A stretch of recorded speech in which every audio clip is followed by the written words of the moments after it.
We live, man. We live. Live on the set. What's going on, brother? Not much. What are you doing? What you up to? Get enough sleep today? You know what? Thankfully, I came home and I got some sleepy juice, and I put on King Richard, the new Will Smith movie. I saw it. And I started watching it, and you know how you get caught up in the movie. You're like, oh, and in a minute, I started drifting off into my thoughts, and then the next thing you know, my eyes was closed, and I was like, okay, good, all right, it's time to go to bed. Time to go to bed. Yeah, no. What I usually do is I check the timer. I'm like, all right, 45:12. I fell asleep. It's about to wrap up soon. Yeah, go man. Back to that part. Yeah, I usually when I turn it down, it like cuts at that part. So when I go back to it, it'll just resume. But overall, I had a great sleep. I woke up. I was like, all right, good. Let's get it going. Like Baba and shit. Yeah, man. Always. That's the good sleep. Hell yeah. But pretty excited tonight, man. We have a great guest. Yes. Originally from New York City, transplanted down to Georgia. We had salute to Georgia. We have a few people down there. Sister Rosemary's down in Georgia. Rosemary, the big sis, is down in Georgia. We have Janine Cabrera is down in Atlanta, another mental health person. And now tonight we have Miss Natalie Bryan coming on the show, and pretty excited, man. She brings a lot to the table. Yes, and, author. Author. See, I was looking over. I was telling her earlier. I was looking over your stuff, and I didn't get to mention that we're talking about Clara Barton. And I was like, oh man, accomplished author. There we go. But she's super knowledgeable, man. And I hope that everybody who's going to be on tonight is going to walk away as usual with something, better armed, a better understanding of what's going on around them with the people that they love, or even themselves, Yeah. So let me turn this down. Yeah, so I'm hoping for a great conversation. Everybody coming into the room, as you come in, just let us know you're here. I see the numbers starting to go up. Like and subscribe and share. Tell a friend to tell a friend. And as you probably can hear in the background, my son and my wife just arrived. So they're making extra noise, of course. Why wouldn't they? Other than that, how you feel? How was the holiday, brother? It was good. Good, yeah. Quiet. Yeah, just chill home, ate. That was it. Yeah. I missed everything to a degree. But hold on, we came home, everybody was gone. That's the first thing. And after that, we settled in, me and my son washed up, and we're like, all right, time for bed, man. It's good. But salute to Mr. Clarence Cunny, tuning in to watch the show. Good evening, sir. But it was good. How about you? Did you overeat? Did you eat? Nah, I ate enough. I spread it out there a couple, day by day. Went to pick up some, from my sisters. I picked up some potato salad, some extra ham, some stuff. Nice. But it was cool. It wasn't nothing crazy. Nothing gluttonous? Nah. Nothing. We get carried away. We eat with our eyes during those times. But. Yeah. But the wife made a turkey that was crazy. I didn't get to really indulge because, again, by the time I came home, it was like, I was done. But for the most part, Abuela, her grandmother, sent over pateles, and dude, I had a patela that was just amazing, So this is the time. This is the time. Yes, sir. So yeah, tonight, everybody that's tuning in, we're bringing a very special guest to the show, Miss Natalie Bryan, and we're going to talk about mental health and everything in between. This woman has a letter or two behind her name. She's an accomplished author, as my partner pointed out, and she's just a very well-grounded person. So I'm hoping that everybody can take something away from tonight. Sel, we got a big show next week as well, right? Yes. Friend to the show. Sure, friend to the show. Also family to the show. I've got Mikey dropped his he's dropped his new single out. So I meant to tell you to get that link, but we'll get it for next week. But we have DJ Lucho coming on next week. Yeah, Yeah, man. man. Legend. Big legend in New York City. Mm-hmm. Restaurants and all, he makes his way down south now, but still a New Yorker at heart. Yeah, man. I don't think that ever changes, right? You For from sure. here, you take New York Mhm. wherever you go. Mhm. Pretty excited about that one. And then the following week, we have another great guest, a gentleman, Salsero, Mingo B, is going to Yes. be on the show. Mingo So B. I hope everybody could tune in for that. We're gonna post dates up and probably a little media on them both so everybody could catch up with them. But so what's up? We ready to run this track? Yeah, run the track. Let's go. Ooh, wow! They already You don't touching. have any. You don't have any. We don't have any promos, right, for small businesses or anything. No, not right now. However, I want to say this before I start the show. Salute to my cousin, Miss Erica Romero Crump. Happy birthday. Me and my cousin have been very close since childhood. Today's her birthday. She has two beautiful children. One who graduated NYU, the other one who's in your favorite school, so he's in Syracuse, the Orangeman. Okay. And he's a finance major, amazing young man. We're gonna have to have them on the show. But I wanted to say happy birthday to her. And happy born day to the friend to the show, also Barth Brooks today. Oh, salute to our brother Barth Brooks, Champs Choose Change. Make sure you check him out on Facebook and Instagram. Amazing, amazing person. Works with children, a sports fanatic, talented musician, comedian. He does everything. He's a great person. And happy born day to our brother, Mr. Barth Brooks. All right. We ready? Let's go. Let's go, baby.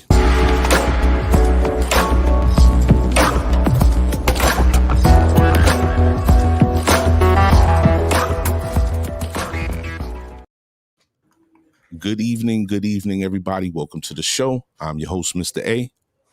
Sally Sassong in the building, December 1st, 2021. Damn, I can't believe I'm saying December. And this is the set 6145. Tonight, as we stated earlier, Miss Natalie Bryan, mental health professional, author, and just all around great person. Tonight, we're going to try to cover as many topics as we can.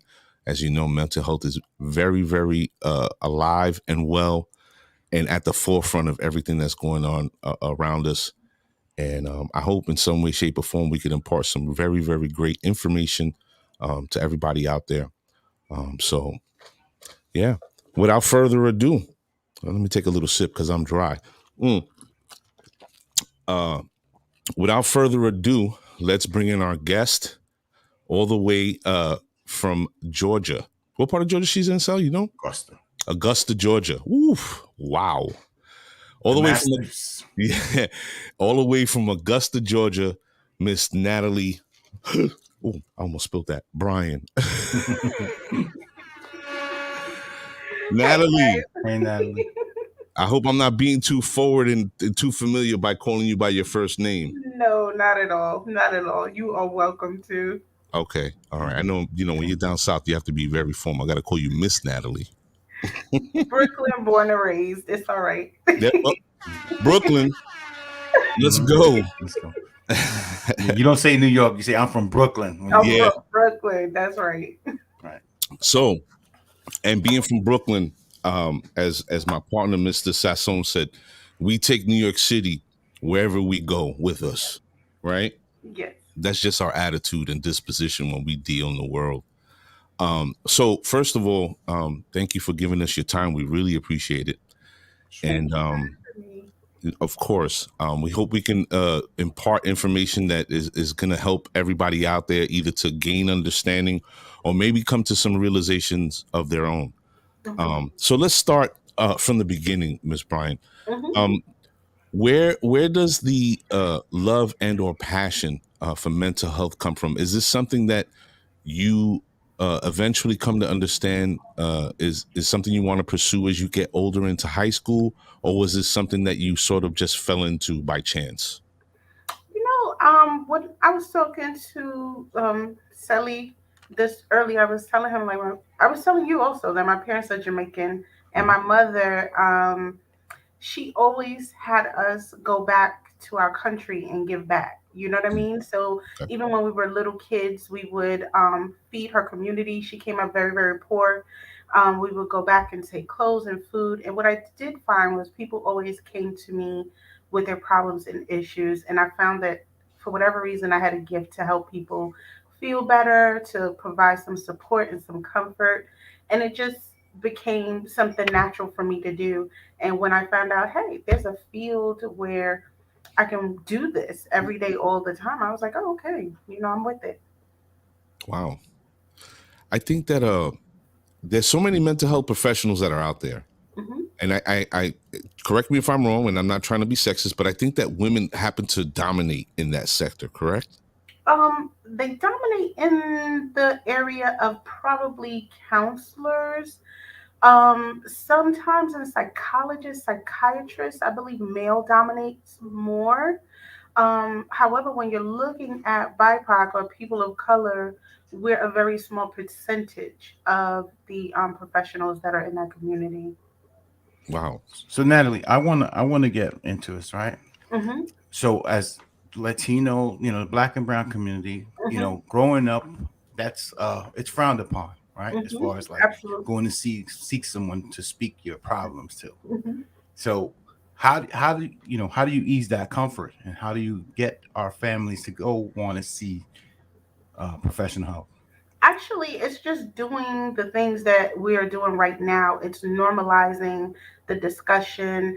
It's bringing it to communities where this is not the everyday topic, but it should be, And I think more people are getting comfortable because a lot of athletes and actors and actresses and people who you really didn't think were struggling have come out to say, hey, I'm human, and there are some things that have a lot overwhelmed me that I have struggling with, and I have utilized a therapist or seen a psychiatrist or psychologist for medication management to help me with my mental health issues. Wow. I think that Mrs. Sasson brought up a great point.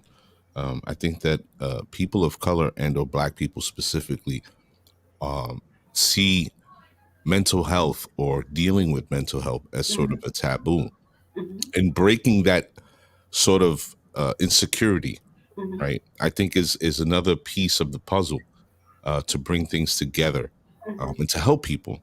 Hmm.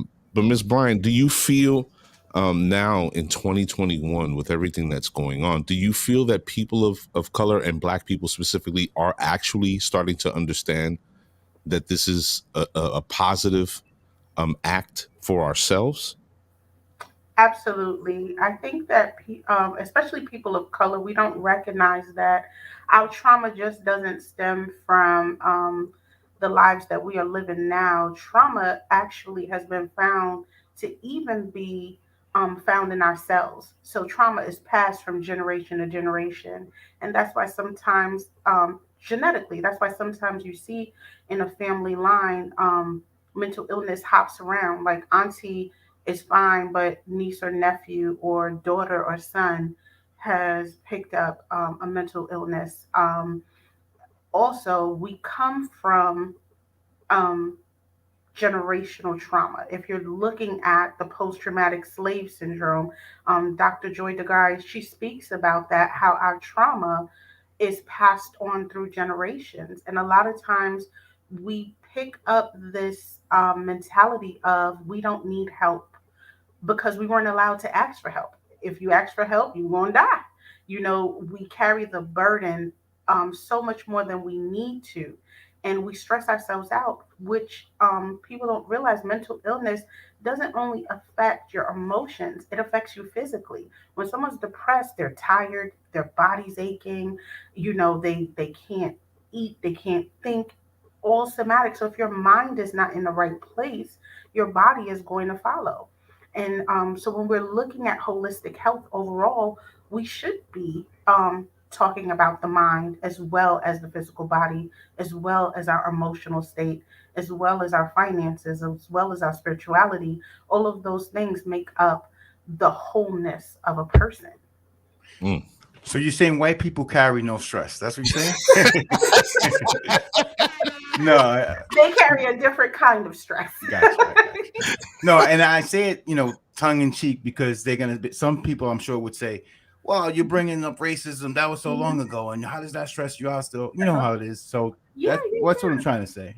well, no, I'm just saying that we have when we're talking about people of color, we have a specific type of trauma that white people don't experience. And that's when we start talking about white privilege and things of that nature, you'll see the black and Difference. whiteness of that. But think about, for me, I grew up in Brownsville, Brooklyn. My experiences growing up in Brownsville, Brooklyn, they're definitely going to be different from someone who grew up in, say, Park Slope, or say Garden City, Long Island, or say New Jersey. You know what I'm saying? What is trauma for me? They may not have had any of those experiences. A lot of times people don't realize how our environment impacts us. And that was the Surgeon General currently of California, a Black woman, she created the ACEs, which is your adverse childhood experiences, and how those things have impacted you growing up if you're going to kind of become a drug dealer.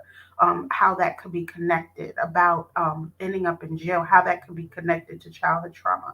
So, my experiences, my traumas, may not be the same traumas of someone who is not a person of color or didn't grow up in my environment. And I'm not saying that I couldn't come out of that environment and be a productive, a great product of society. What I am saying is my experiences color how I handle situations, which does impact our mental health. Yo, And that percentage wise is yeah, you're in the environment you're in. The percentage wise is Mhm. probably gonna be you're gonna lead to that negative route. that Absolutely. was a great point, Sasson, because I was having a conversation with a gentleman. Hmm. Um, this gentleman happened to grow up in a fatherless home, transplanted from New York City to another big city where gang activity was prevalent. Hmm. He himself became involved in gangs. Hmm. He was knee deep, shootings, violence, everything you could think of in the gang life. Hmm. Fortunately enough, this gentleman was able to leave that life, Hmm. um, became a very, accomplished young man. And we were having a conversation that he started out of the blue. And his challenge to me was that, I never hear you talk about self responsibility and you're always making excuses for people. Hmm. And I think that what Sasson has pointed to and what you so eloquently answered is that not everybody in circumstances will have the same outcomes. Hmm. So the chances of a child growing up in Chicago Hmm. in gang life, as opposed to somebody who's growing up in Dobbs Ferry, Hmm. they may have the same work ethic, they may have the same drive or ambition, but their outcomes may not be the same because of the environment that they're in. Hmm. So when people say, and Ms. Bryan, I want you to sort of elaborate on this. Excuse me. That's right. I want you to elaborate on this, is that just because, you know, you made it, Hmm. or this other person made it, that doesn't necessarily mean that it's easy for everybody, that everybody should be able to do it, Hmm. because we grow up in different environments Hmm. with different forms of stress and traumas. So you can't, life isn't linear, I guess is what I'm trying to It point to. isn't. It isn't. It's just like someone who gets into drugs and alcohol. You could have three friends and they all could be doing the same drug, the same um amount of alcohol, things of that nature. But maybe only one or two of them get addicted, and one is like, "Hey, I'm good. I can kick it. I don't need to do it again. It's just something to do." Not what I can tolerate may not be what you can tolerate, and vice versa. The things that I deal with and my level of tolerance may not be the same as yours. It could be stronger, it could be less. So you don't know what is that thing that can trigger someone to have a nervous breakdown. Where you may say Penny's cat died is not a big deal, but to an animal lover who had a cat and knows the connection that animals have with people, that cat dying is like losing a child. That grief and devastation that they may be going through, it may not matter to you as a person who can, have a pet come and go. But to this person, that this may be their only family that they know. This is their only comfort or support. This is the reason why they get up each morning, is because they have to care for this kitten or this cat. Losing that cat could be life or death, depending on that person's circumstance. So, we can't say how my rose colored glasses look will be rose colored to you. They may be purple, they may be blue. We don't know. And that's the thing and that's why it is important that we do check in on our mental health, learning coping skills to deal with things like self-esteem issues, trauma, deal with things such as anxiety and depression that are prevalent, because sometimes we're so traumatized that we don't even allow ourselves to recognize that we are in a place of dealing with mental illness. We're so busy pushing through and grinding and making it happen, we don't even give ourselves the break to realize, like, oh my gosh, I'm feeling a little hype, but I still got to get it done. We don't realize that we're dealing with anxiety when we can't get up out of the bed, or we don't even go take a shower because on our days off, because we just can't move.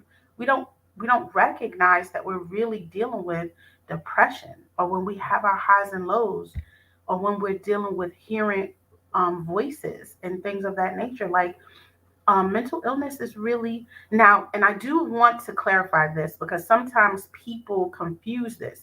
Mental health and mental illness, not the same thing. Right. Of course.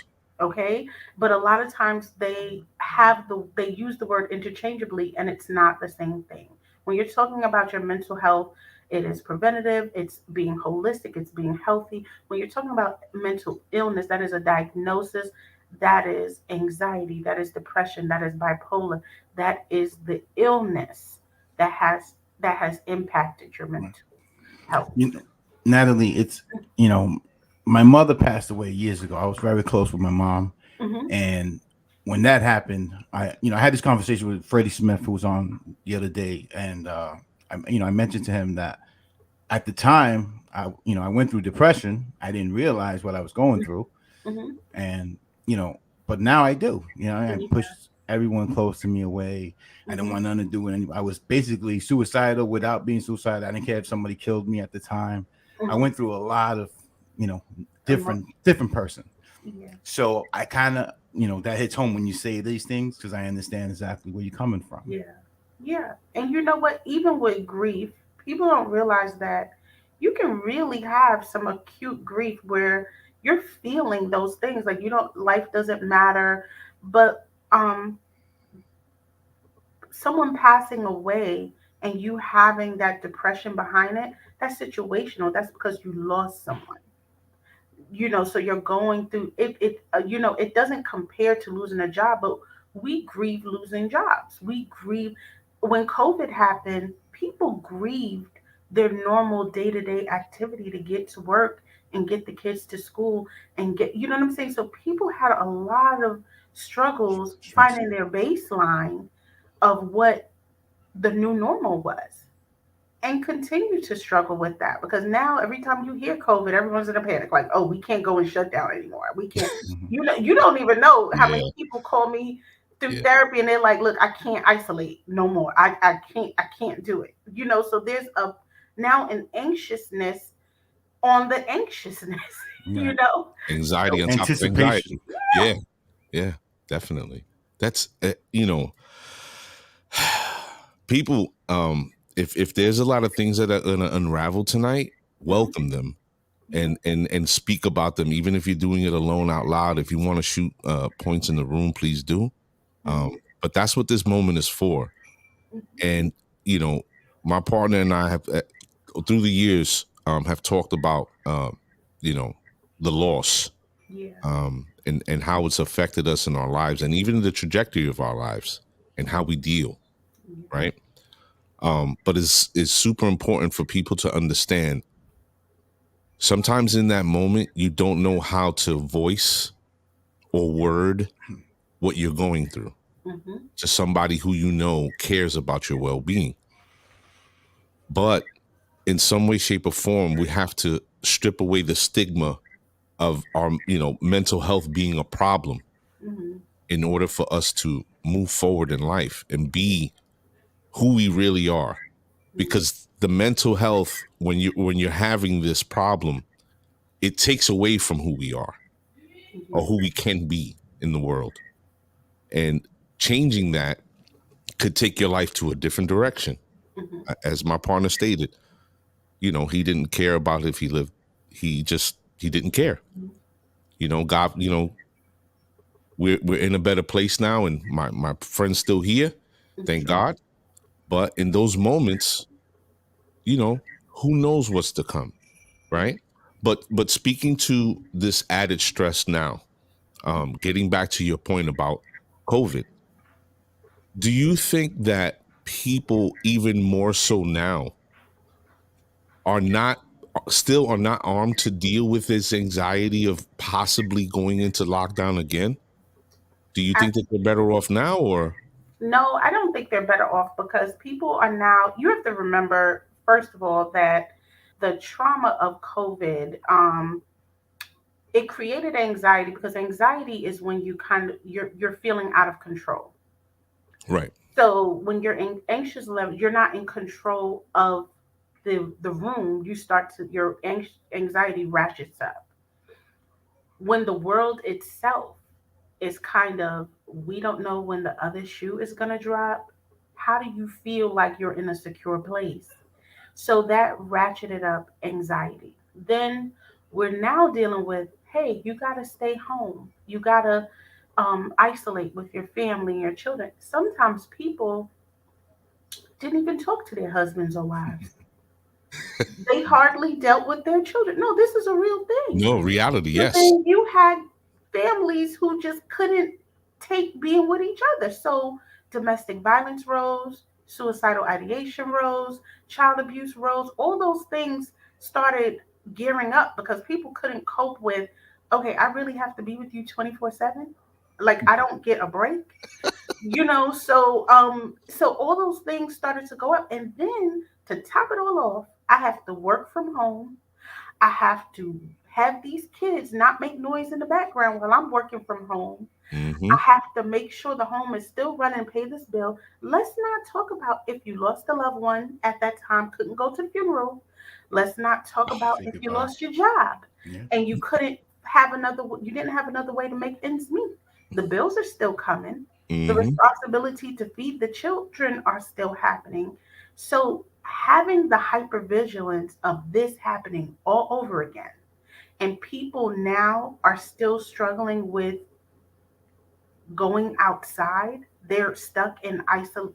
They're very. I still have people who struggle with, they don't want to go outside at all now, Mm-hmm. even Yeah. though prior to they may have been a very social person. Right. So now they're dealing with agoraphobia or like a social anxiety because they don't want to be around people. They won't go to a grocery store. So now to be put back in that position and be put back in that, I don't think people now when I get phone calls and people, it's now I can't isolate and like you got to let me out the house. Like I can't stay here.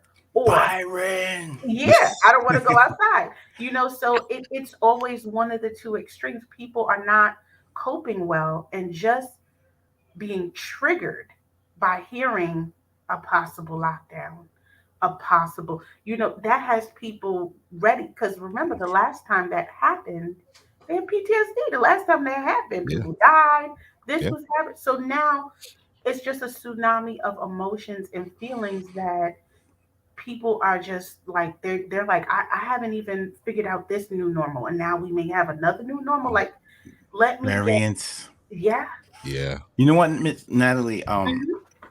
You know, I had a situation right before COVID where I had radiation done. I had, this Castleman's disease, and then the COVID happened. It was like bang bang.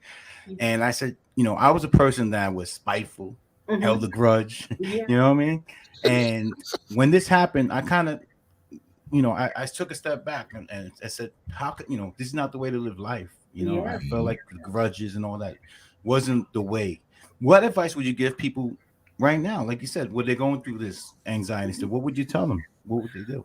Well, a lot of times people don't recognize that holding grudges and holding feelings in your body really exacerbates illness. You know what I'm saying? When you're holding grudges, you're holding anger. Just like I said, when you're feeling down and depressed, you feel it in your body. When you're holding those things and not allowing those feelings to flow, it affects your central nervous system, which affects Mm, your cardiovascular system, which mm, affects your circulatory system, which affect so it's ongoing. So being healthy in the mind, it doesn't in your emotions, it just doesn't affect one area of health and wholeness. It runs through your your finances, because if you're not getting up to get to work because you're in pain or your tummy's hurt or whatever, you're not making the money to cover your finances, which then adds to the burden of your mental health to provide for your family, which then adds to, and this is how not paying attention to wholeness and health affects you overall, starting with your mental health. So it doesn't behoove you to hold on to um, those things. And I know you mentioned suicide earlier, and I just wanted to tell you that 75% of all people who die from suicide are male. Mm. mm. Wait a minute, Miss Bryan. Let Hmm. me interrupt you for a second. So what she's saying, ladies and gentlemen, is not only do men live shorter than women, but we oftentimes commit suicide at higher rates than women. Now, the reason I wanted to stop you there, I want to make a very, I have to make this point. Hmm. People today do not understand the importance of getting to know each other. Now, why do I say that?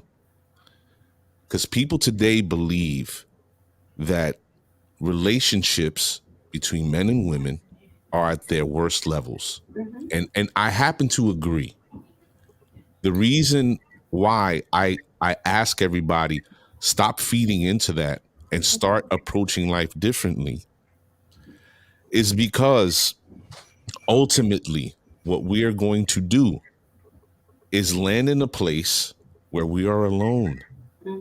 because we're basing our relationships over frivolous, materialistic, and nonsensical items, right? So now you get into a situation, not a relationship, and now you have children. Now what happens? What you're doing is creating a cycle. Yep. You can't stand each other. The kids are growing up in this environment, seeing this happen. They don't see any love. They don't see any family unit. Hmm. There has to be a way to break that. And people need to start understanding that in order for us to be better as a people, we need to start addressing what's going on up here and how we interact and deal with each other, right? So I think my point to you, Ms. Bryant, or what I'd like to you to get into is Hmm. between men and women, how important is it that they seek counseling and or some form of therapy, especially when they're in a marriage or a commitment? Oh, absolutely important. I always start my couples off with we parent how we were parented, or we get engaged in relationships how we saw our parents or the environment around us deal with the world. When for me, when I'm talking about relationships, I'm looking at the attachment of men and women with their parents. And you can have a secure attachment, an avoidant attachment, or an insecure attachment. And if you're growing up with someone with a secure attachment, of course you're in the world, your anchor person is your parent, you're feeling safe to go back and forth. And it was an experiment with babies that showed how attachment plays a role in how children and your environment impact how you engage in relationships. And what they have found is when a child is securely attached, they engage the world as secure and they're very participatory. Usually, when a child is avoiding attachment, in that experiment, the parent was inconsistent in their treatment of the child. So, guess what? That brought up a person who was inconsistent in their relationship, meaning because that parent provided sometimes and not all the time, the child was very clingy to the parent because they didn't know when next their needs were going to get met. So you may find that in a relationship where a person may be super clingy or super avoidant. Now, in a child with an insecure attachment, you found that the child learned to self soothe. So it didn't matter if the parents showed up or not. How many relationships do you see with adults? Like, it didn't matter if you came or go or how many did it. Um, as long as my immediate need is getting met, you don't have to be consistent because I'm gonna be all right and I'm gonna move on to the next. So how our environment, how we grow up, how our environment and the people in that environment show us what love is and what relationship is. Those are the things that we perpetuate in our relationship. Now remember, how I was raised is not how you were raised. Right. So if our values and our goals and our dreams are different, not to say that opposites can't make it work, but if our underlying goals, morals, values are different, that relationship more than likely is not going to work. And if we're not working hard to make it work. Now, if we are in a relationship, even if we try to do the complete opposite of what we were raised to, how many times you've heard in raising your kids or being a parent, you're like, oh my God, I sound just like my mom. I said I would never do that. I sound like my dad. Like, who does this? Because it's in there innately.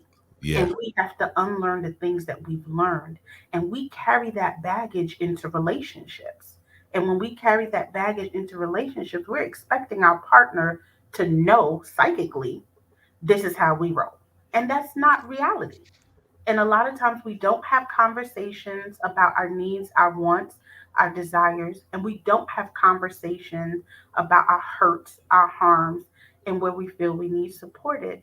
I was just one of the things I always say to people, I said, your most vulnerable point in life is when you're sleeping. That's your most vulnerable. Someone can kill you, someone can attack you. You'll never know what's kind of happening when you're sleeping. Yet and still, you would sleep next to someone for years, or even if you just met them, you'll sleep with them. But to tell them, what you did really hurt me. Marriages for years, they Mm. won't say it.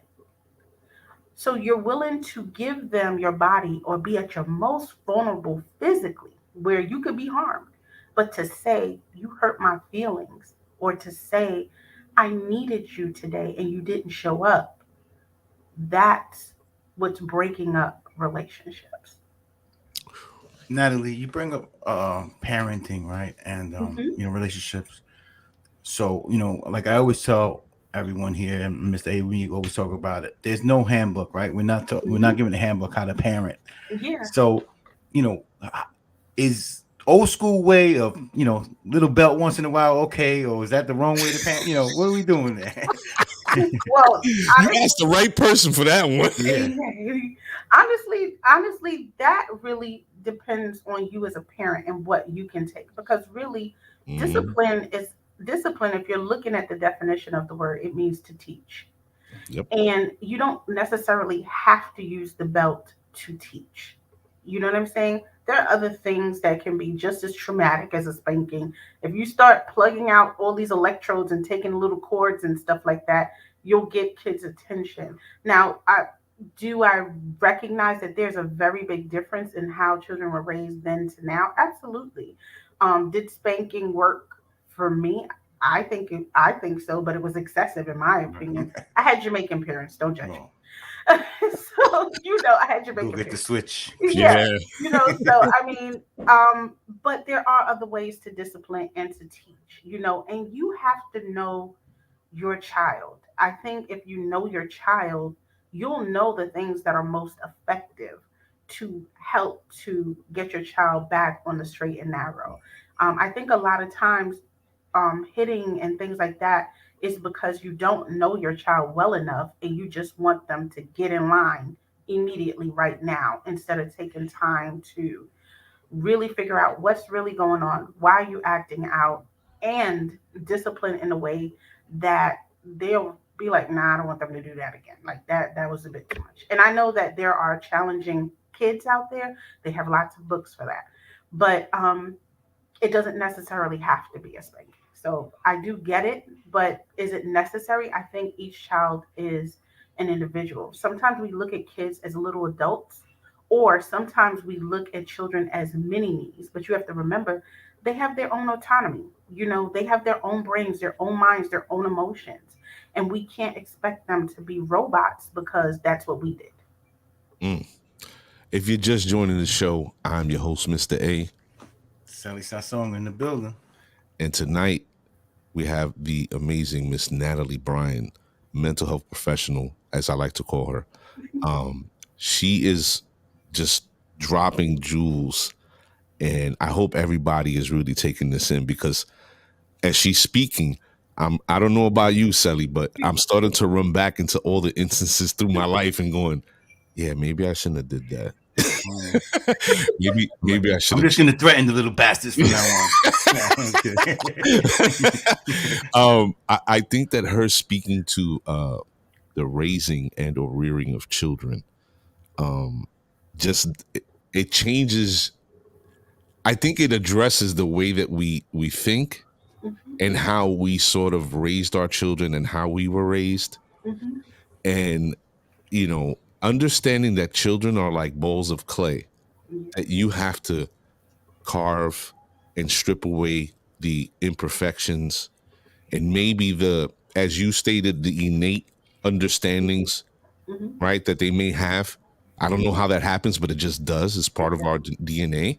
But I want you to remember also that even masterpieces, that things have been cut away, they still had imperfections that made them masterpieces. Exactly. It doesn't necessarily have to be perfect, Hmm. but when you're looking at it, it's Hmm. perfect with its imperfections.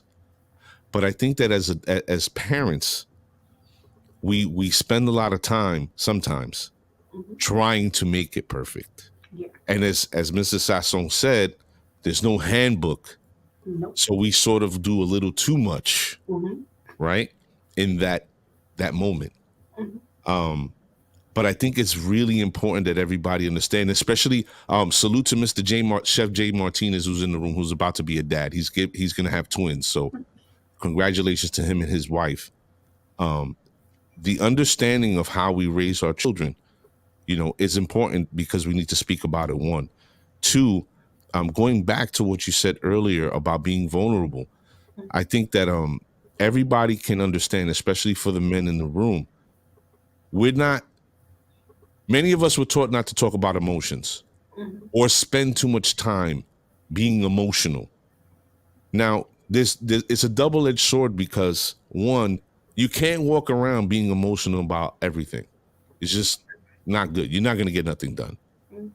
However, as you get older and become a man and have a partner or wife, and have a family of your own, it is vitally important that the person that you're with, you're able to be vulnerable with them because it will improve not only your mental health and your well-being, but it will help you understand that I can be vulnerable with this person and they're not using it as a weapon against me. Hmm. And not only that, she's starting to garner a better understanding of who I am and my traumas.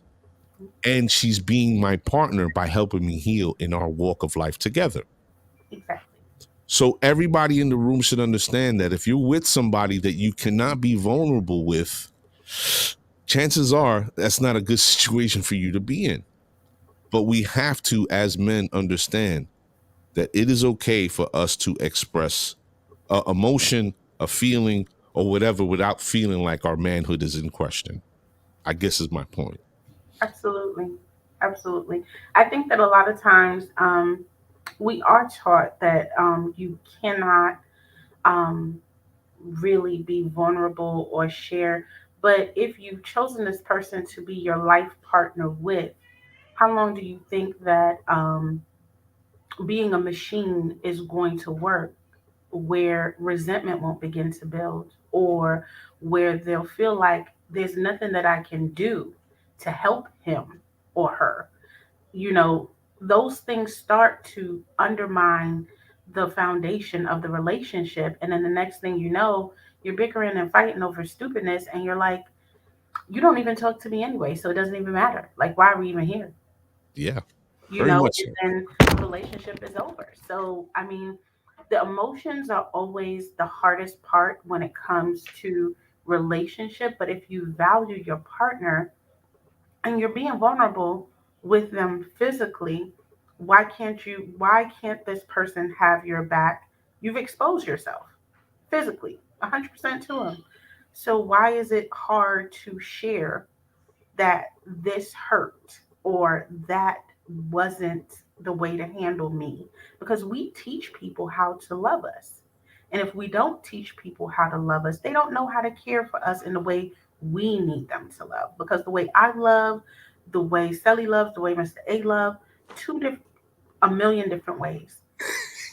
A million different ways. The love Natalie, language. I want Yes. to act. Okay, so now we're gonna get into. Oh, it's along the same lines, right? Yeah. Okay, we have a lot of females that are their mom and dad, Uh-huh. right? Their baby daddy's not around anymore, whatever the case is, Hmm. and or some of them are going through problems where they use the kids against you know the dad or Yeah. whatever. Talk us through that. How can someone get what is your advice to these people on? The only way those situations work with co-parenting is that um, the priority of the children has to be put to the forefront. That is getting out of your feelings, him getting out of his feelings, and working on what's best for the children. The children need to see love, Yes, and sir. see love handled even if you're not together. I'm Yeah. not I'm new to TikTok and all those things, and I saw this TikTok the other day, and I thought it was so interesting. This was an ex-husband, and his ex-wife was ill, and they had children together, and she couldn't do something, go to work or something, and he went to the house and he made the kids breakfast. He got them ready for school. He brought groceries and hot food for the wife of the ex-wife, and he made sure she was good because he understood if she was not good, the kids were not good. Speak on it. And that's what he did. And he said, although we're not together, we have love and we have these lovely kids. We have to do what's best for the children. But a lot of times, because there is still brokenness due to the way the relationship deteriorated, we can't look at things in the mindset of the children, when we look at the children, we're traumatized and triggered that this person left or broke me. Mm, that is very poignant. First off, second of all, I think everybody, almost everybody in the room, can relate or understand how children have become weaponized Mhm, in relationships, mhm. and it's at the detriment of Yeah, them. absolutely. Ultimately, when you grow up in a home where two adults cannot understand the co-parent, the children suffer as a result of that. I grew up in that myself. Mhm. My mom and my dad were not together anymore, but there was so much hurt there Ye- that the interactions were never valuable to us, Absolutely, absolutely. but we And were the as a weapons. person who lived it too, I mean, absolutely. And when you have to remember that our parents also is they're human. Our parents are also two people that thought life was going to be permanent or a fixture with this person. Right. And whatever happened, that was broken. And the way it was broken determines on how the relationship moves forward. Yes. Very But much so. even if someone has to be the bigger person and make the apologies and take the step. It still takes two people participating to say, I know this didn't work out the way that it should have worked out, but I I want our kids to see love.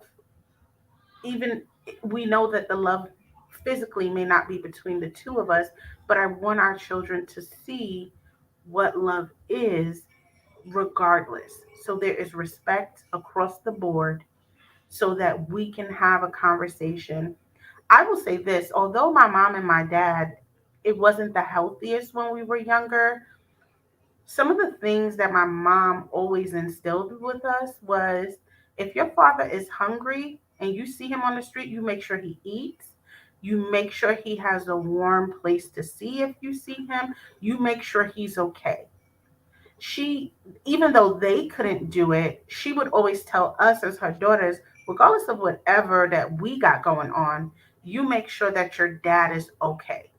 You don't disrespect him. You don't do this. You don't do that. She could have been cussing him out to next year, but we could not do that. We had to make sure he was always good. And that is something that she always taught us. And so, even as adults now, we're still, we are careful in how we handle him because that is what we were taught. Just as we're careful in how we handle her. So because he wasn't there, didn't change our reverence of him as dad because that was something she said. You recognize him as who he is because if not for him, you wouldn't be here. And so we still handle him in that way. Mm. It's funny that she says that because growing up, I always used to tell my kids, I don't care what you do in your life or Hmm. who you marry or whatever. Hmm. You better make sure that your mother's always good. Hmm. Don't worry about me. I'll be Hmm. fine. Hmm. But you always make sure that your mother is good, no matter Hmm. where you are in life, and you never engage or stay with somebody who wants to take you away from your mom. Hmm. Like, oh, your mother that. Nah. Hmm. If it wasn't for her, you wouldn't be here. So you always make sure that your mother's good. And I think that's something lacking today. A lot of people don't understand in the stresses of their relationship that they don't weigh the importance to their children. They don't communicate that message of, Hmm. you know what? This has nothing to do with you. Yeah. And Yeah. it's not your fault. We're just not, we're not functioning. We're Mr. not A, functioning. mom used to always tell me that, whatever with me and dad or whatever it is. And there was a point when she was gone that I held a grudge against him. Like I said Mhm. earlier, I had a grudge with him, certain family, whatever, whoever, friends. I kept people, I didn't want them around. And later, like when I took a step back, like when I told you, I realized, you know what? It had nothing to do with me. It Mhm. was between them and what that man went through in his life or whatever people have done in their life. That's their life. Like you said, the kids have their own mind, and we just have to kind of like, Yeah. if they went through it, this is where we are, and it's not gonna make any sense to hold grudges and live this way. Yeah. And that So forgiveness is not for them. It really is for you. Say, yes, say, wait, Ms. Bryan, say that one more time, please. The forgiveness really isn't for them. It really is for you. I don't remember what pastor said it. It's like telling someone else to die and you're drinking the poison or something like that. Yeah, yeah, yeah. You're not Coach Slater said something to us it the other day hurts like that it, too. yeah, it hurts you. It doesn't that because you're sitting there caught up in your feelings and they done moved on. Like Yep. they're not even thinking about you, At all. but you're stuck and they don't even care. And you're sitting there 10, 20 years in on the same thing and it it didn't resonate with them like it resonated with you. Nope. And for them it was just a blip and for you it was a mountain. You have to choose how long you're going to sit on that hill. Like how long are you going to stay there? And if you want something out of life, you can't stay in these places of brokenness because it's easy to get caught and it's easy to get stuck and it's easy to really not move from wherever you are mentally and emotionally and really find yourself in this terrible cycle that you wake up one day 10, 15 years later and be like, how am I still here? Yes. You're on a stove, not boiling, not Hmm. undercooking. You're at a steady simmer. Steady simmer. It's you and Sally, like these conversations that we had. I don't know if everybody else feels like they're in therapy right now, but I do. I'm about to pull the couch over and lay Yeah, down. right. Let me get Everybody says that to me. yeah. Let me get on the chase right now and lay out. Put my feet up. Um, for 37 years, I held a grudge Hmm. against my father. Hmm. 37 years. And it wasn't until my mom passed away that all the years she spent telling me, that's just your dad. That's just the way he is. He's not going to change. You just have to love him like that. Growing up, I was like, hell no. Hmm.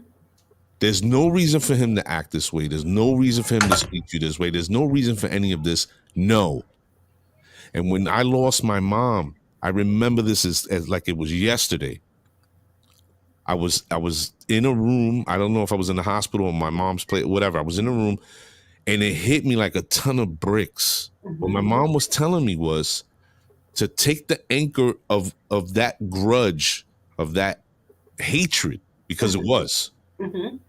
off of me Hmm. and put it down. Yeah. Because the only one that was walking around with an anchor around their neck was me. Was He was you living his best life, doing whatever he was doing. He didn't care not worried? at Not worried all. at all. Not And, even thinking about it. and no matter what I said, Hmm. it was never going to resonate with him. Yeah. And that Yeah. realization, it gave me, it was like, it was crazy.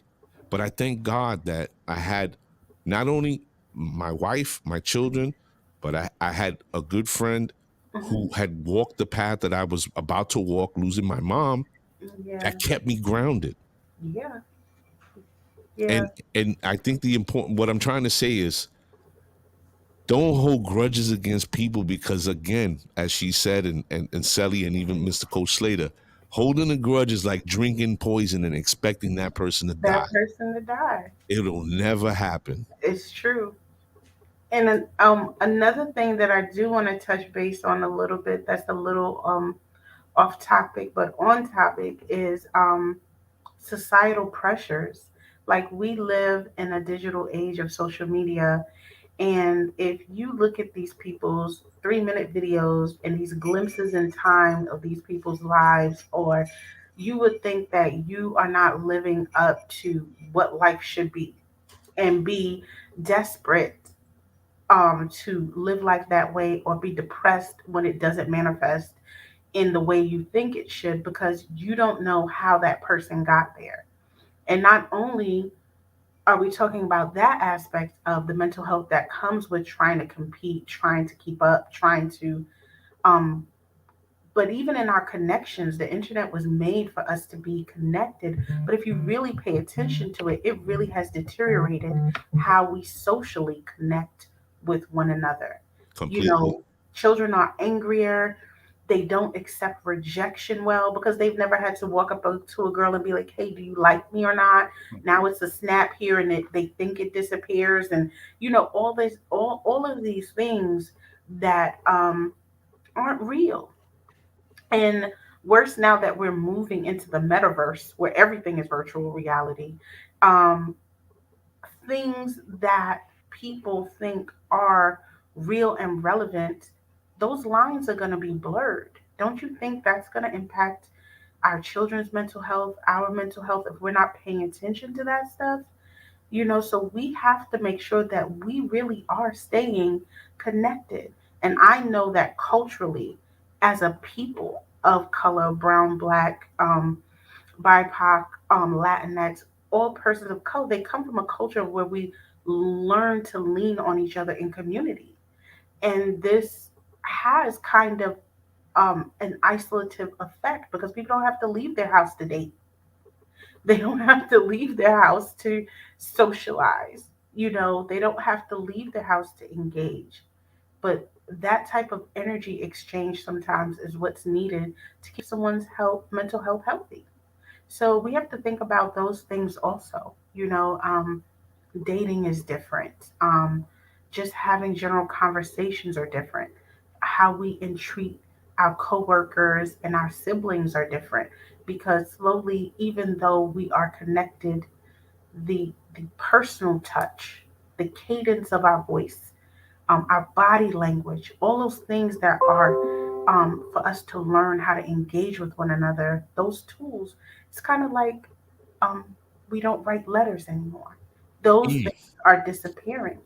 Yeah. And if we're not careful, our total connection with people physically and in presence with people, we could lose that too. Sally, With it, God. no, I wanted to ask you because she raised a great point. I have a son and a daughter. They're older. Shelly has his boy. Your boys are younger, right? Um, with her saying that, what I'm thinking about immediately is, do you think your boys are ever gonna know the feeling of taking the train somewhere or going to a Hmm. park or going somewhere and seeing a girl and going, "Yo, I want to go talk to her. Yeah. Hey, how you doing?" You know what Probably I not. mean? I mean, it's a Nah. different, it's a different era. It's a different world we live in now. We I said this the other day too. AI's they're taking over too. Before Yeah. we know it, it's gonna be Yeah. all AI, and we, this communication. That's why I have my Sunday. I talk to Mr. It's like, oh, you got to give up. My Sundays I go to the park with the guys, whatever. But Mhm. that's my sanity because I'm around adults and I get to talk Yeah. ish, and we having the beer. I said, I got to do it once a week because that's how I feel like is my Yeah. getaway. People don't Absolutely. even understand that.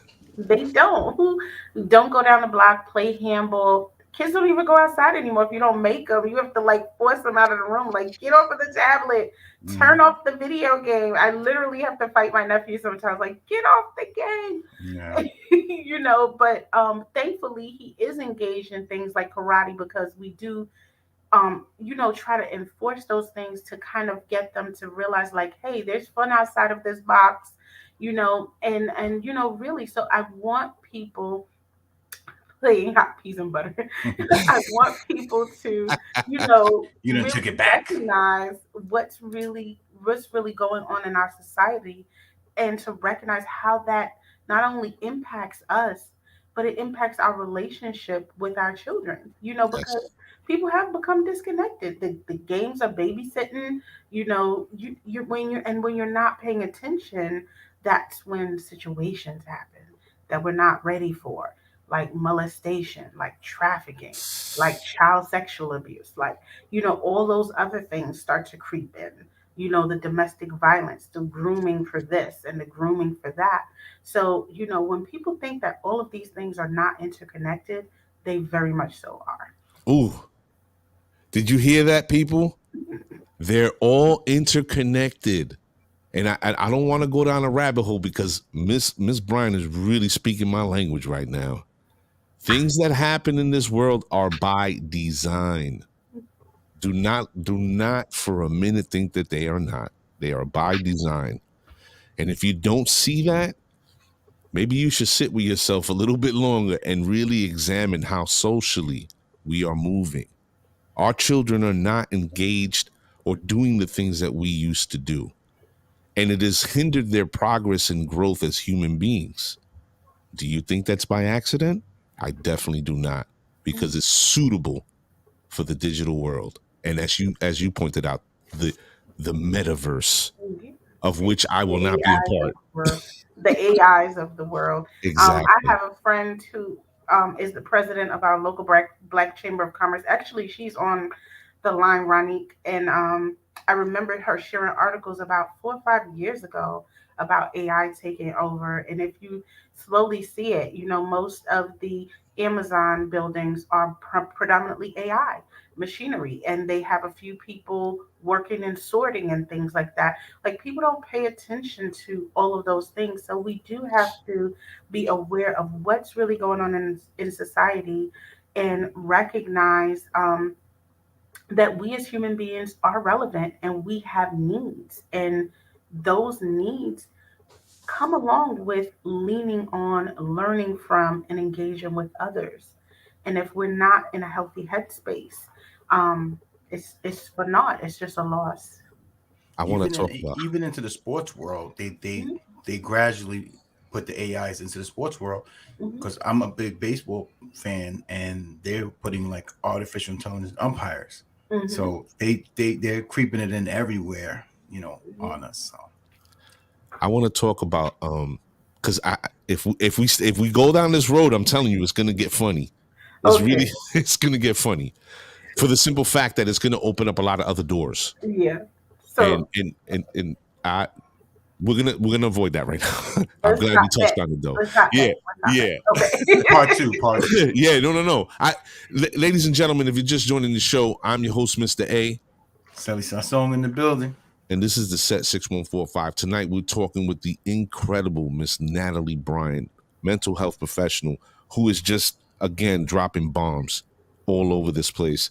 And I don't know about you guys, but I'm loving it. Right now, I want to ask you, because I think dealing with the family structure is something that people don't want to address anymore. So I want to lean this line of questioning towards that. We were talking about interaction and how we deal with each other and how children are missing out on that, right? Hmm. How important is touch in a relationship? And I just don't mean uh, sex. Hmm. I'm not going to say sex because we all know, and if you don't know, sex is a very important part of any relationship. It is. And I don't mean it in the way you probably everybody in the room probably assumes. Hmm. What I'm saying is sex between two people who actually love and are in a committed relationship with each other or are starting to build towards that Hmm. is important. What I'm speaking to is everyday touch, Hmm. hugs, Hmm. kisses, holding hands, Hmm. or even when you're in a disagreement. Sometimes you could be, Sally, you know how you get in a disagreement with your woman and you're on opposite ends of the apartment or the house or wherever you are, and you're just walking by each other. Nobody's talking. I find or have found when I'm in that space, sometimes my wife will come by and she'll put her hand on my back as she's walking by, or I'll smack her butt when she's walking by or whatever. Hmm.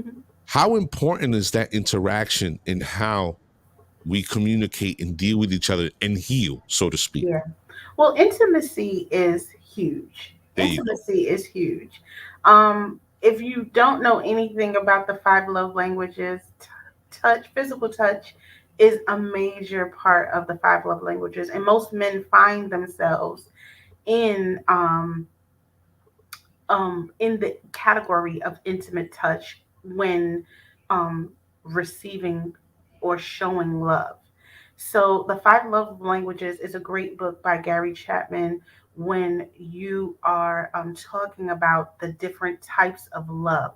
Because, like I said to you before earlier, how we show love and how we receive love may be very, very different, and our environment and how we have that secure attachment impacts on how we show and receive love.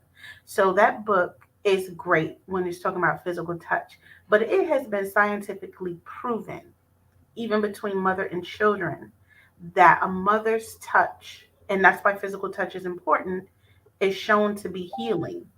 I know that if I am not well, I remember being a child and just having my mom come in the room and lay her hand on my head or on my back or rub it. I felt a million times better.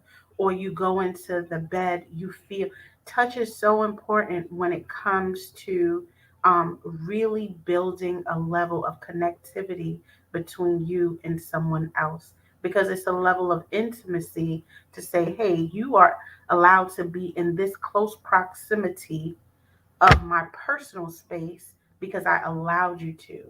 And I'm sharing this personal space with you because I trust you and I love you. We're at a different space of relationship.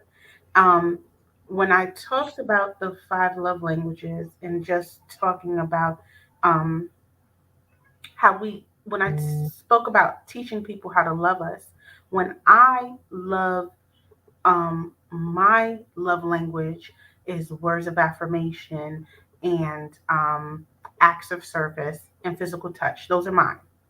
So if I'm in a relationship with you, so to say, Mr. A, and every time you get upset with me, you da da da, you always talking, and I can't stand you B and blah blah blah blah blah. You have now weaponized my love language against me.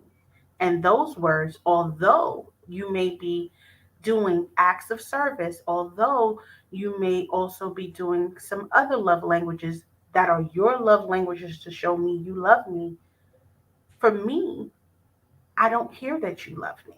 You've weaponized my love language of words of affirmation against me. That's not love for me. So for me, although there may be times where love the way I receive it peek through, if my primary love language is words of affirmation, you don't love me. Every time you speak to me in that manner, even though that's your personality, it says, I don't love you Mm. when you really need. So same with physical touch. If a woman is upset, if I'm upset with you and physical touch is your love language, and I know physical touch is your love language, every time I'm mad at you, I'll walk out the house. I won't touch you. I sleep on the far side of the bed and hang off the edge, things like that, because I understand that if I touch you, you'll find comfort in loving that, and I don't want to give you that. Now that's weaponizing and separating our intimate space, our proximity, saying, I'm showing you like there's no love here. And after consistently showing somebody that you don't love them after a while, then the thoughts creep in. Is there someone else? What's going on? Why aren't we engaging in this intimate space like we used to? When did it happen? How did it happen? And we begin to build a case. And then the next thing you know, you're in this space of how did we get here? Mm. Ronick. I'm not sure if that I'm saying it right. Ronick, is it? Yeah, West right. Ronick. Oh, I Ronique. can't hug myself. I can't get my arms around my. But what do you say, Natalie, to the overthinkers and Uh-huh. people? There's women that trying to get back into relationships, right? Uh-huh. They trying to get back in the dating pool. What do you Mhm. say to them? In this day and age, be careful, because there's just so many, and I mean both men and women. I don't want to Yeah. just say women. Both men and women. Be careful. I know this is old school thinking, but I have found it to be very relevant. There is no better tell than time. You can't beat time. It's but so long someone can hold a facade. It's but so long before the real person starts to peek through. It's but so long. But in today's society, relationships go so fast and furious. You married, pregnant, and divorced at 6 months. Like it's Oof. just like it's fast. And then that perpetuates being a single parent, perpetuates the issues in the household, but the relationships move so fast that people don't take time to know if this person even have the capability to love me the way I need to love them or to give me the support I really need or vice versa. So by the time you figure out, oh wait, I didn't even know all of this because you didn't take the time to get to know and I'm not saying that some people don't meet and it's love at first sight and it's like kismet and it works because I know people who have met at 2 weeks and they are 30 years in. And I know people who have been together 17 years and the day they say I do, it's over. Wow. That's facts. So, it really is the people that are involved in a relationship. But I do tell people all the time, you can't beat time because they're going to show you who you are, who they are, good, bad, or indifferent. Are these things that I can live with? Because guess what? No one's perfect. Are these qualities that I can live with if he or she doesn't change? For the most part, do they have what I need to help me build and move forward or create the life that I want for myself and for my children? Those are the questions that you want to ask. But today, everything is, ooh, you look pretty. Oh, the body is together. I need that. And I'm not saying attraction isn't important, but beauty fades. Beauty fades. You get older. Sometimes the plumbing stops working after a while. I'm just, Hey, yo. I'm keeping it 100. You know, it does. The plumbing starts working. It stops working after a while. And that's when that friendship starts to come up as opposed to that physicality. Let's the just be real. you pointed, man, Sally, great question.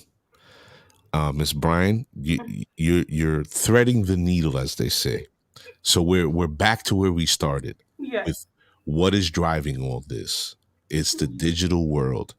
Nobody, nobody gets to know somebody Mhm. first and date, Mhm. and then take the next step of being physical and commitment and Yeah. the natural order, as I That's like to believe not it to anymore. be. Right? No. That's- If if yeah, they're if ready. if you're gonna go to McDonald's Hmm. and I'm gonna go to like a farmer's market Hmm. in 20 years, who's gonna come out on top health wise? I think I am, The right? farmers market, yeah. And that's how you have to approach your relationships. I have a daughter, and when my daughter became of age, and I saw that it was time for me to start talking to her about relationships, I always told her, if a man wants to be with you, he's going to be with you. There's not going to be, oh, I got to work late, or, I got things to do, or, I don't have the time right now. He is going to be there when you pick up the phone, when you send Hmm. a text. Listen, I'm doing this, but as soon as I'm done, I'm there. I'm just Hmm. running a little late. Hmm. He will let you know, period. I am into you. But if you guys want to give away the 2 for 2, every damn time. Sally, how many booze they go through in 6 months or a year on Facebook? Oh man. It's You four. It's understand? seasonal. It's seasonal. It's It goes through seasonal. four. This is my day one. This is my guy right here. Okay. You said that 6 months ago. The important thing for ladies to understand, you are sitting on the most important part of our lives. Hear it and understand it. But in order to cultivate a relationship with a man, you must make him understand who you are first. Because if you lay down, you're going to stay down. And that's all you're going to be, period. Get to know each other. And this is due, again, Miss Bryan, this is due to the digital age. Everything is surface. Oh, you look good. Oh, yeah, look, he got a 6-pack. Oh, he got jewelry. He got this. He got money. And then 5 months from now, then what? Now what? You Hmm. got that off. Okay, great. Now what? Who are you as a person? The representative, as you said, time will show all. The representative is going to stop showing up to work, and the Yeah. real person's going to be there. Now what? Yeah. Is So this the person you even like? A lot of times they don't even like the person. Like, how do you not like the I person? can't And stand this motherfucker. yeah, like you don't even like them after you get to know them after a while. So I Yeah. mean, those are things that are really really important that we don't take time anymore. It It's just a fact. is. It It is is. It's just a just so fact. crazy. It is And just a it's fact. true. Catherine is right. Men will take time for you when they're interested and they're serious about you. And that is true. You know what I'm saying? And women. I don't want this to only be a one-way thing, but I know that sometimes There's some women men can bashing going kind on of in here. learn to No, love, you know that shit. Yeah. but but they do. They will take time for you. They will do, you know, all the things. All Yes. the things. If they really wanted all the things. And That's right. you teach people how to treat you. Like I promise you, sometimes, and men when they're coming out, they can be a little bit aggressive. I'm not saying women are easier, but I hear men, they think, oh, because you're dark skinned or you're chunky or you're this. If you don't have self awareness about yourself to say, listen, regardless of what you think I am, I know what I Speak on it. am. We don't have to have a conversation. And I Yep. promise you, I lack for nothing. I could date if I want to who I want because people approach you not on things, but the content of your character. Yeah, I'm not saying that they don't want a pretty package. They do. Mm-hmm. But guess what? They do recognize like, that that BBL it's cute, but can you find some chicken?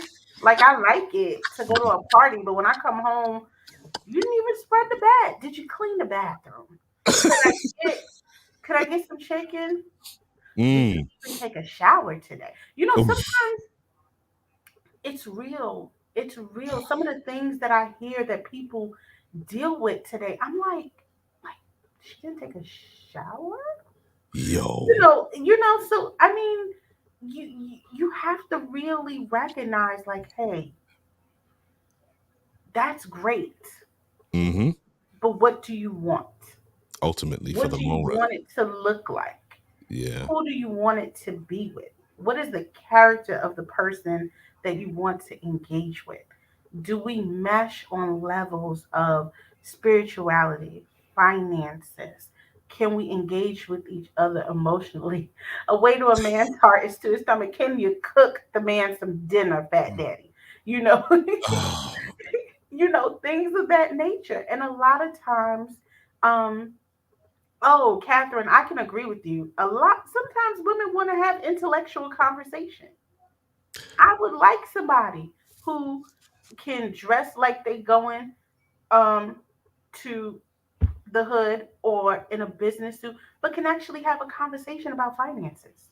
oof. Are you covered in insurance? Like, do you got insurance? She's from Brooklyn. She's from Brooklyn. Yo, Yeah. she's Miss Natalie is from Brooklyn, and she just showed it with that comment. I want somebody who could dress like he's going to the hood, but Go can hold a ahead. I conversation. don't want you to be dressed up all the time. Like, if I No, want to go right? to Brownsville, I want to go to Brownsville Yeah. and be okay. Be okay in some J's and be like, okay, we're going up the street and it's gonna be okay. But if we have to build business, which I do, Mm-hmm. to do something with Fortune 500. Ronique consults Fortune 500 companies. She's Really? the president of our local Black Chamber of Commerce.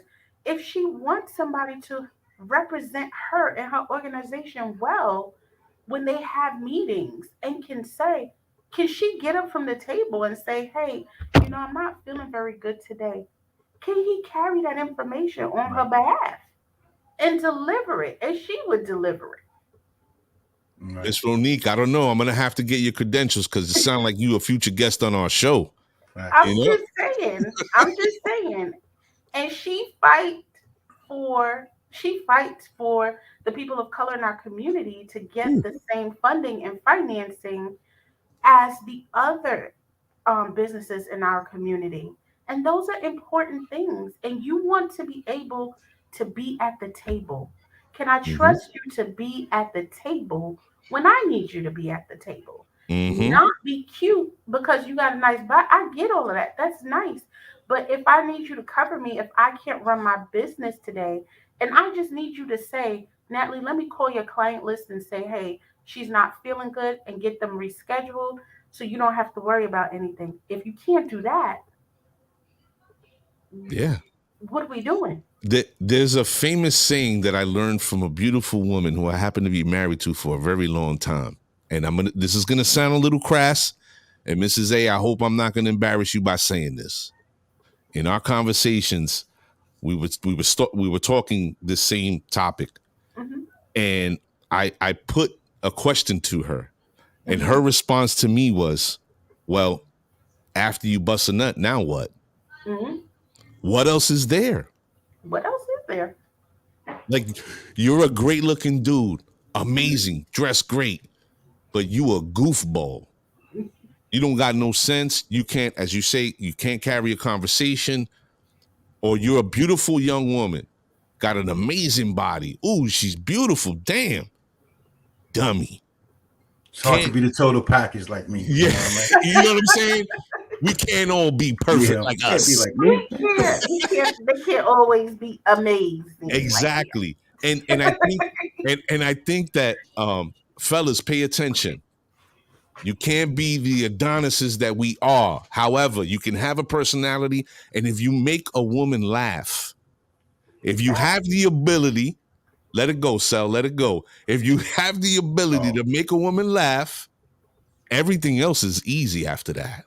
Because you know, She sees that you're quick with it and you make her laugh. She's gonna love that.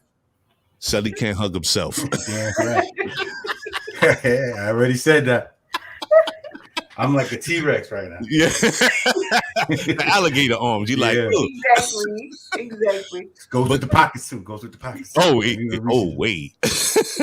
I think that people have to understand that in order for our society to move forward in the direction that we needed to, these interactions and the touch and the intimacy, and not the way people interpret that word, because intimacy means a lot of different things.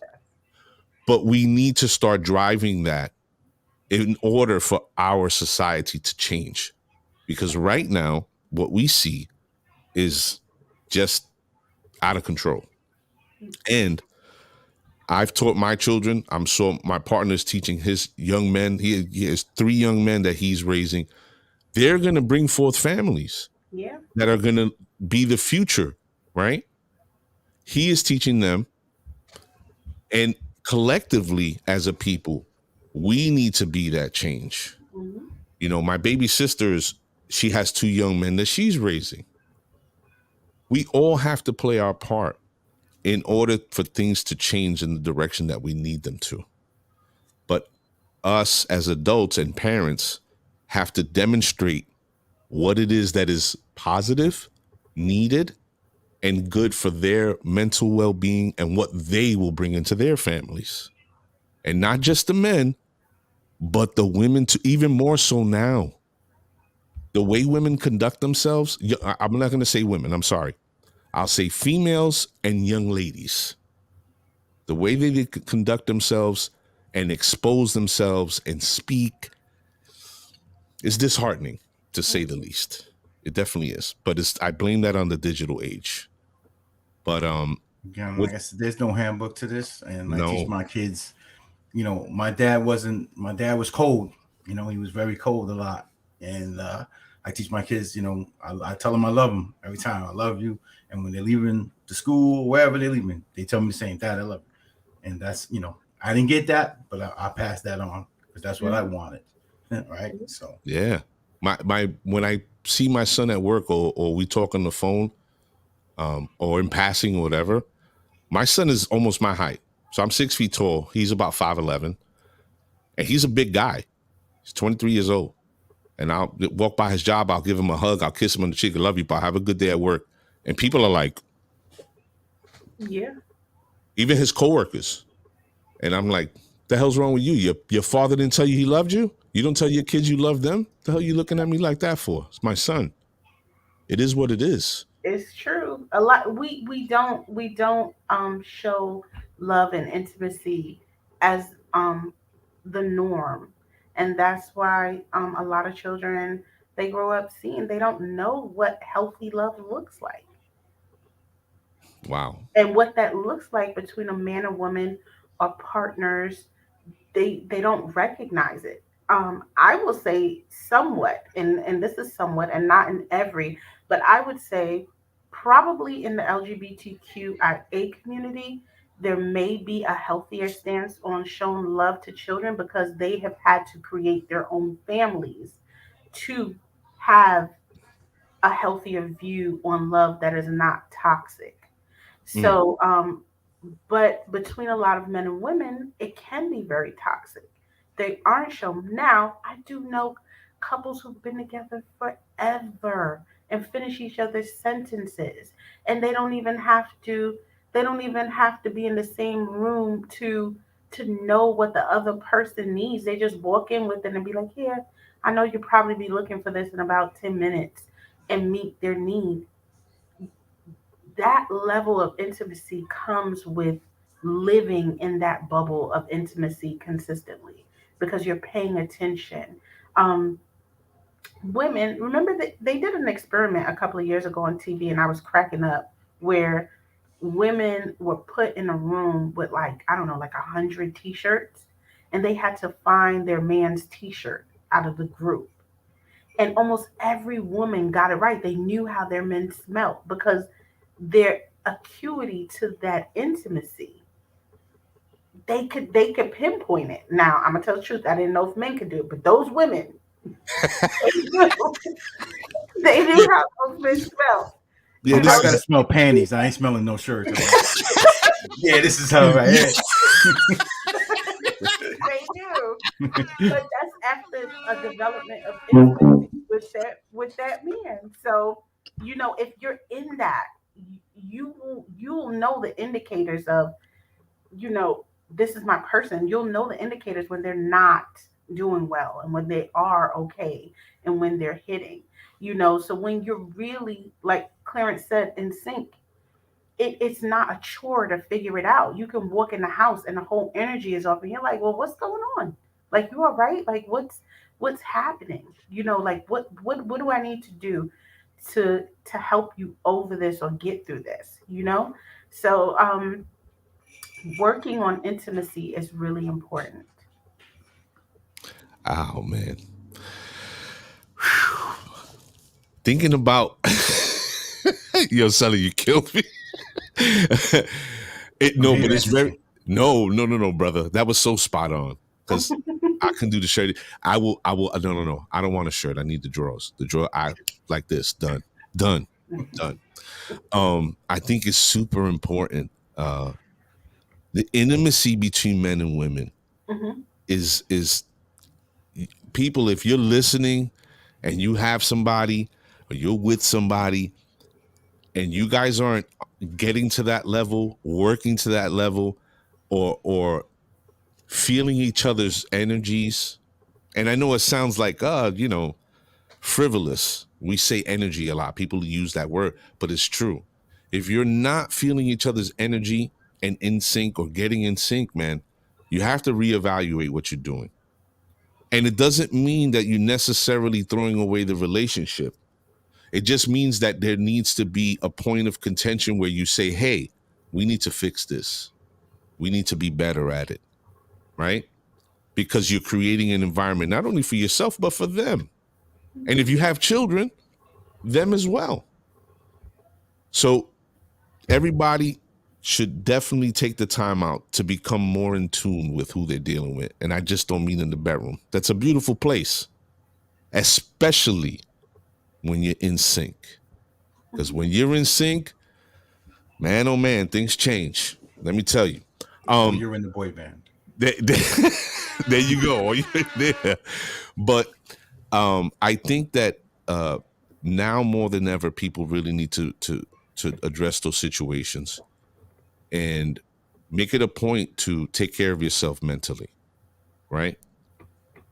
And one thing that you pointed to, I want to change the gear here. You pointed to you feel, in your opinion, that in the LGBTQ community, Hmm. that their sort of environment where they're raising children happens to be a better place for them. Hmm. And I kind of sort of agree with you in that a lot of people in that community have grown up rejected by their own families. Hmm. So they had to venture out and build new community or families. Yes. And they then take their experiences and say, hey, I know what it feels like to go through this or deal with this or whatever. Hmm. I'm going to make an environment where my children sort of emotionally walk on pillows to a degree. Hmm. So I can agree with that point there, Hmm. right? I I I wholeheartedly disagree, and people in the room, you can chime in, please. I would really like everybody's opinion. Hmm. The the public relation campaigns that are run about people of color and black people specifically as parents is Hmm. terrible. Absolutely. It is absolutely terrible because we are depicted as the commonality or the common factor when it comes to fatherless homes or broken families. Yes. And I do not believe that to be the case. Hmm. What do you say, Miss Bryan? I do believe we are depicted as that, but when we are looking at that statistically, we have to recognize that we had a whole state that was against the black family during the civil rights era. So the destruction with the crack epidemic, the breaking up of the Black Panther Party, who were the ones who created WIC, by the way. Mm, Things of that nature where community was important, and the stronghold of the foundation of the Black community was the Black family. And we're talking about with the assistance of subsidized housing, Rockefeller laws, it's just stuff on top of stuff on top of stuff that have perpetuated the broken home in the Black communities. But if you looked at prior civil rights movement and stuff, that was not the case. That was not, there were fathers in homes, so we are battling back against a stereotype that really was kind of dumped onto us. And we just learned as Black women to deal and cope and survive and work through those things. So, yes, it's perpetuated, but there are plenty of Black families that do amazing, that we're not the majority of, but it's shown because how many of our men are in jail, how many of our men have died, how many, you know what I'm saying, when you're looking at that.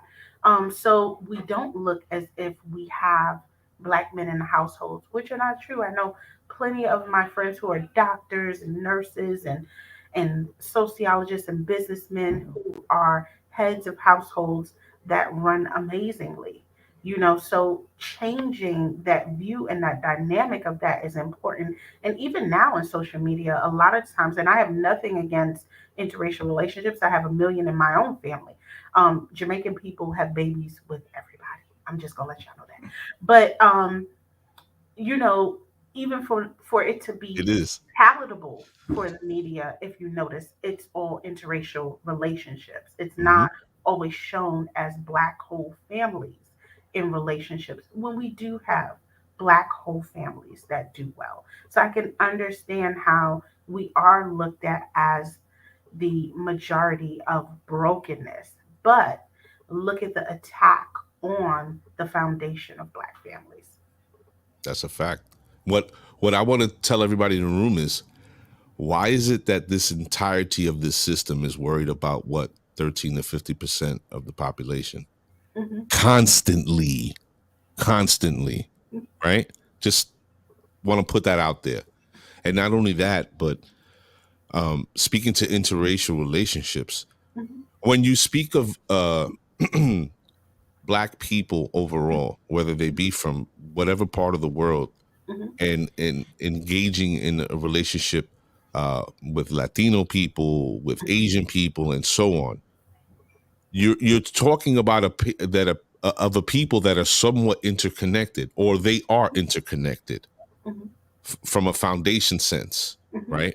Because the people of color derive from the root, which Hmm. is where.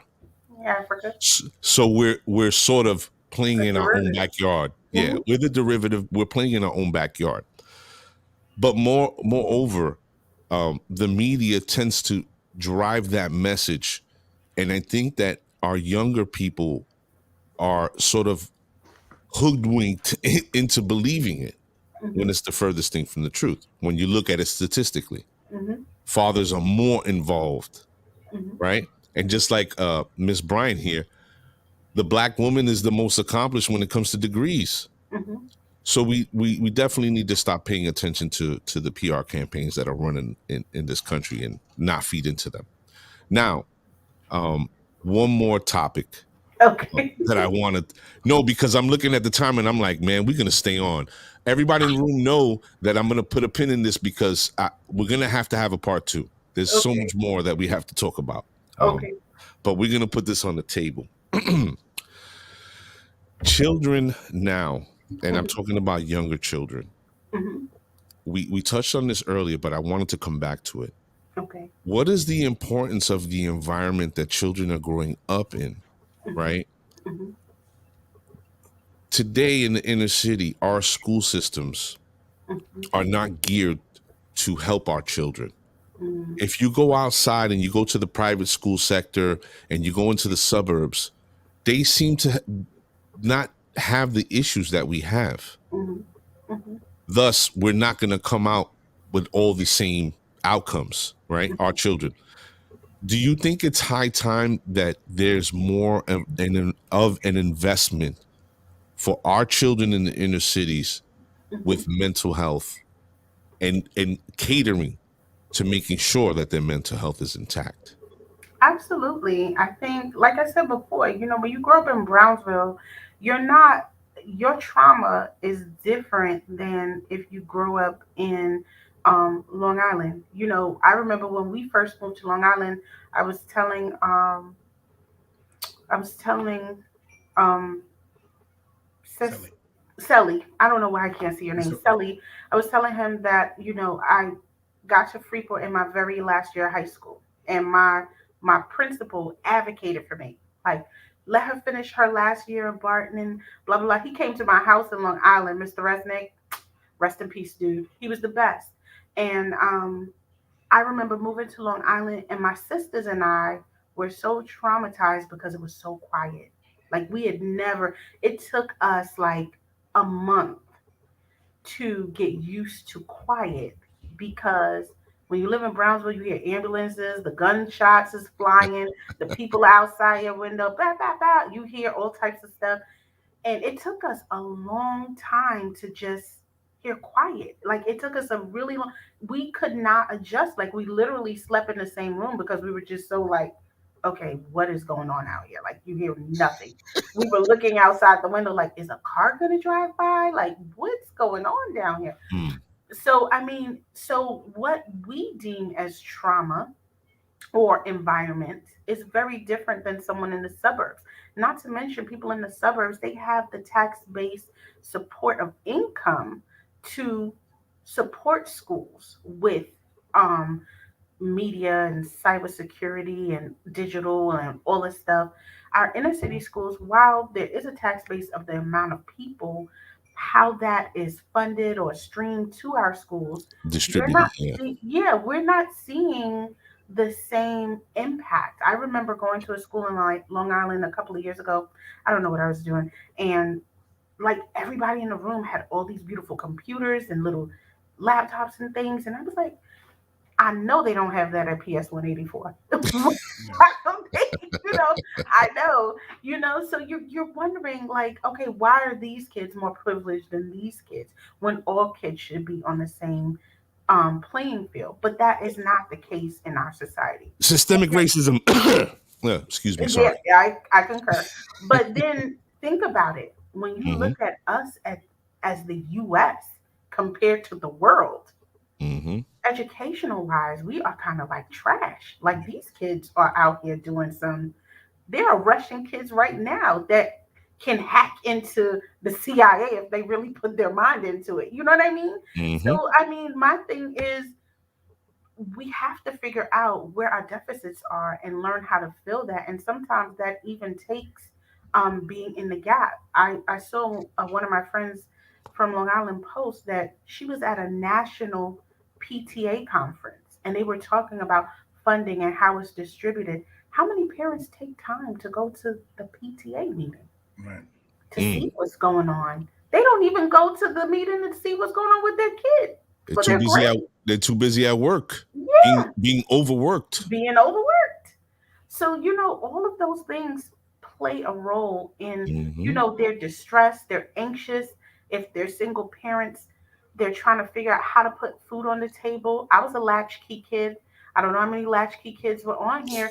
So you had to let yourself in the house, prepare yourself your own little snack, Oh, I wasn't things of that nature. Wherein sometimes some kids have people prepping their meals for them.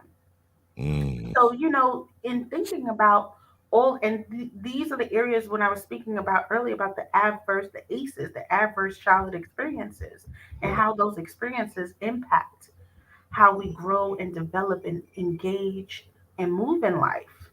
These are some of the things. So, you're absolutely right. These foundational things impact us. However, if you have drive to move past that, you're going to move past it, Right. because nothing is going to stop you to challenge that. However, if someone is just as ambitious but maybe don't have the same drive, they may get there, but it may take them a lot longer to get there. Right. We were in Queens, and my kids were falling behind. I was losing them. They were falling behind. One of them got left back, actually, like in the first grade, because there's so many children in his classroom. One, and two, they didn't see through that he needed an IEP and that he had some some issues, Mhm. with, dyslexia and certain other stuff. So once we came to Long Island, it was like night and day.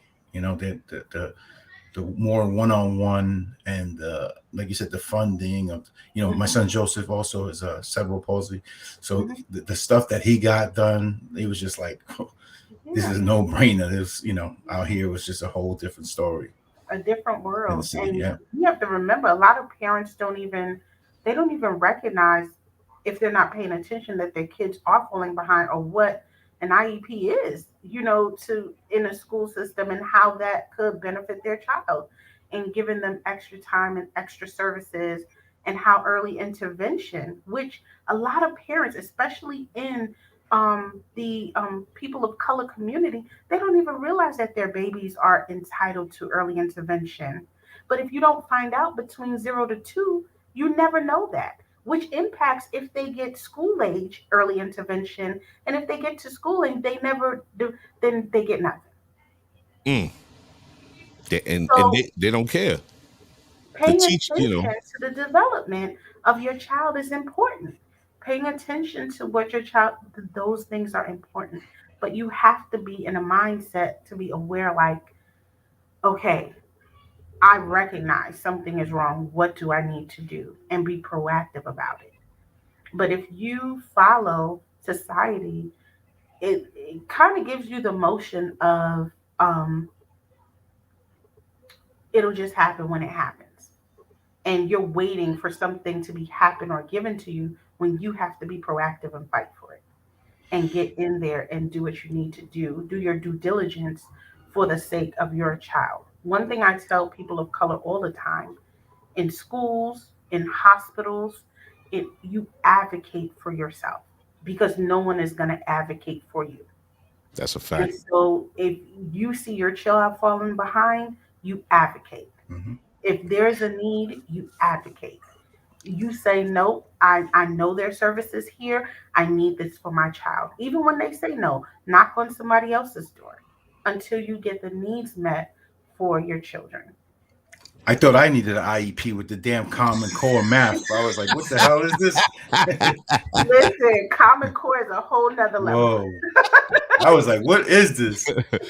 They listen, people. If you have children now that are going to school, and you're hearing, you know, Miss Natalie speak the way that she does, if you haven't learned it yet, let me tell you, they will easily and quickly pigeonhole your children without a thought. Elijah's junior and senior year, this guidance counselor was calling me every other week. We need to transfer him to this vocational school. He's not going to make it here. You know what she was worried about?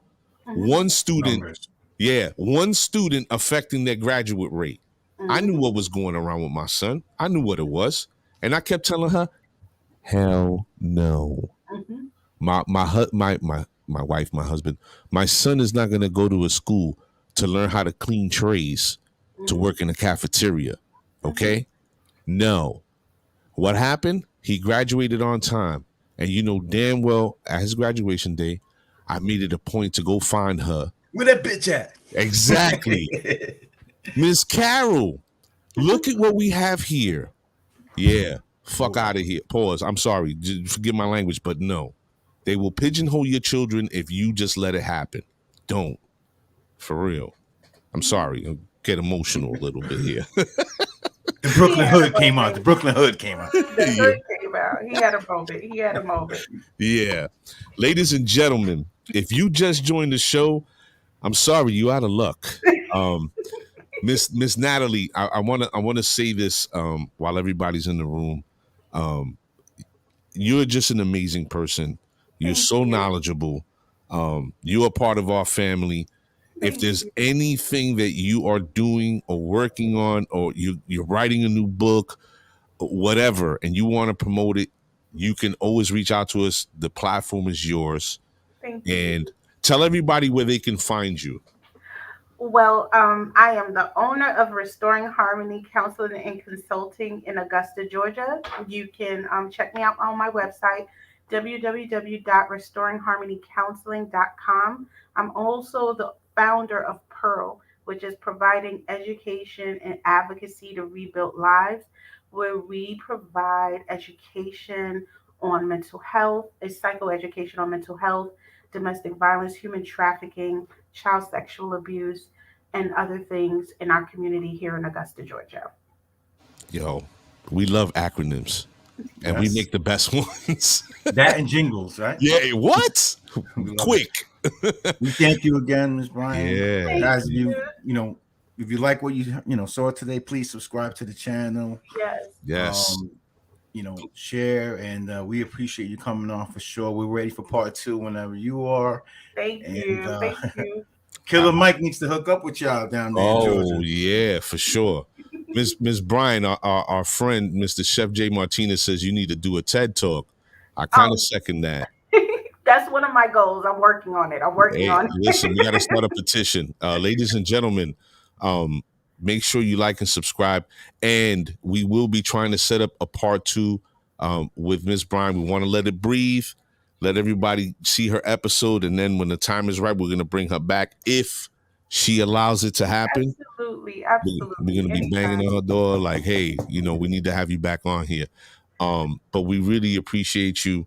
And we're going to tuck you away in the green room. We could talk behind the scenes. Okay. But we're going to close out the show now, okay? Okay. Ladies and gentlemen, Miss Natalie Bryan. Stay seated, Miss Bryan. We'll be with you in a second. My goodness. I to tell you that I knew what was going to happen during the show, I couldn't even predicted that. No. But we like we do here on the set, we try to financial literacy, mental health, a lot of stuff that was shunned in our community. Like we didn't talk about it, right? So that's what we're here for. Man, and everybody in the room is just, forget it. They are very supportive of her. I think it was a great show. For sure. She's amazing, for real. Amazing. There's still a lot of stuff we got to talk about. Shout out to Dom. Yeah, salute to our brother, ladies and gentlemen, our friend to the show, the host of There Goes the Neighborhood, Dom G. He made the connection, bring Miss Natalie on. He thought that she would make a great guest for us. And as you can see, she just, man, I can't even put it into words for the first time ever. Jot it down. Yeah. Not 8:50 on December 1st. All right. So, yeah, for real. So ladies and gentlemen, that's our show. Make sure to like and subscribe and follow us on YouTube. We're trying to get our subscriber list up. Next week, we got a great show. As Mr. Sasson said, we're going to have DJ Lucho, legendary DJ. And then the following week, we're going to have musical artist Salsero, Mingo B is going to be on the show. But we're going to be having real people telling real stories as always. And yeah, man, just tune in. Make sure you like, follow, and subscribe. So we out. Send Ronique the email. Oh, Ronique. Listen, salute to everybody in the room. Miss Ronique, Mr. Clarence Cunny, Tasha B. There's some guy named Fat Daddy Kig or Kai. I don't know which. I don't want to ruin your name, but I just did. Miss Catherine Stanfield. Man, they were just, you guys are really super active. Super active. So we appreciate you all coming out tonight. Yeah. So, all right. We out of here?